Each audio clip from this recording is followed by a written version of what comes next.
ile maç başladı. Yükseli Marko Yankovic itirdi topu. CSKA Sofya'nın hücumu dikkatli olmak lazımdı. Kapıya zerbe Kolkas'a.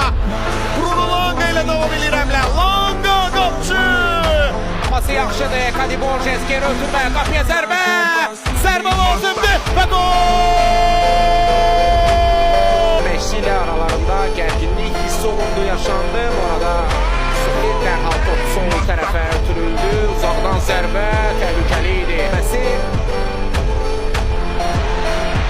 Cəfər Quliyevdən əla hərəkətlər. Elvinin paralel ötürməsi qapçı. Daha fərqləməyə yaxın idi. Pedro Pikalyo qapçı. Daha bir zərbə mi? Yox.